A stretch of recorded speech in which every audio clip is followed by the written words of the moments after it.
Hello, my beautiful souls. Thank you for following along on my mediumship journey because I got curious and wanted to know if you could become a medium even if you didn't think you were born one.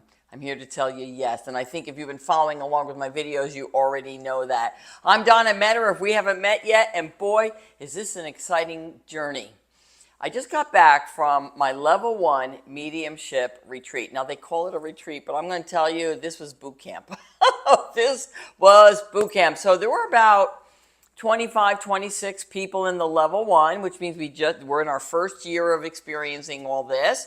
The first half a year, they had us focus on psychic abilities, which I found fascinating because I had a different interpretation of what psychics were because I went to psychics in the 70s and 80s, and that was before there was any kind of, I don't know, regulation, certification, control type thing. So there's more access to psychics and mediums who are qualified today. But I always say, go by referral, okay? Always, if you're a search for one, go by referral.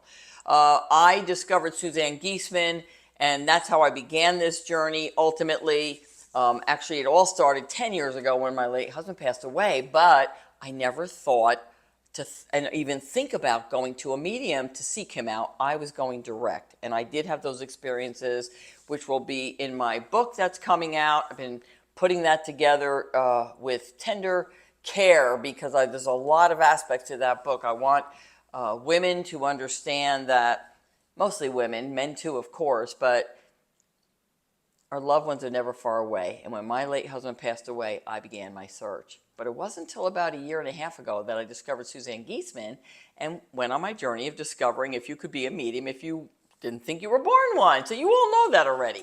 I'm going to tell you right now, this retreat, boot camp, put us into a situation with other like-minded people in our same level.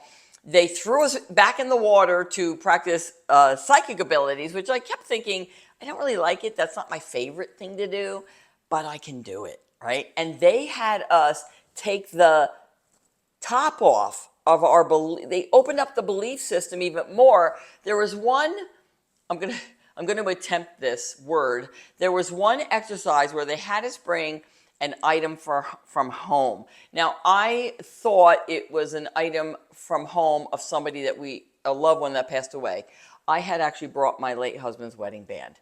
But other people there just brought an item, and which is fine because you're still reading the energy in this item. And there's a word for it. I'm going to say psychometry, something like that. But it's where a medium or a psychic can hold on. Actually, it's a psychic ability here where we're holding on to an item and we're going to tell the story of the item. And I'm not going to lie, I rolled my eyes. I was like, okay, you really think we can do this? That's very interesting that you have that much faith in us to do this. And guess what? Everybody got something. I'm going to say everybody got at least 50% right. And you might go, sure, 50-50. But let me tell you something. This is super important to walk the journey and not second guess yourself because it's really easy. The exercise is like, are you in your head or are you connecting soul to soul? And the idea was we put this little item in a brown paper bag so nobody knew who the item belonged to.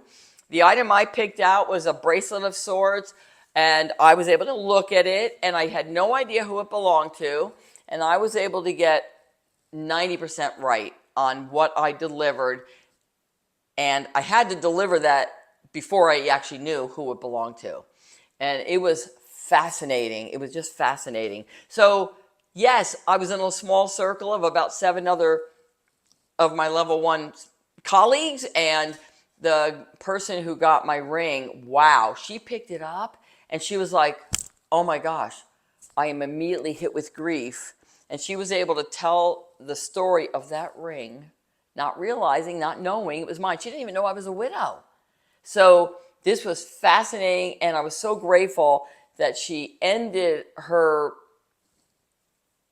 reading, if you will, on an uplifting place because you never want to leave somebody in grief, and I was really grateful she did not. She started to feel a happiness and a joy and a lightness as time went on, and she also knew the recipient, which would have been me, received that ring immediately after his passing. Now, she didn't know it was a wedding band. She just knew it was a ring. Anyway, excellent, excellent, excellent experience. And it really goes to show us, the whole idea was about how much we want to put in our conscious mind. And when we step away from the conscious thinking brain and start to rely on other senses, it is amazing what comes forward. I hope you're following my journey, and thank you for those who are. I'm going to record another video with another exercise that took place just because it was so darn fascinating, and I love sharing this journey with you because, as you know, I am a medium in training. I am in training, okay? And I have no idea where it's going to take me, but I have a trust in knowing that it's the right path. I love you. Thank you for tuning in, and we'll see you in the next video.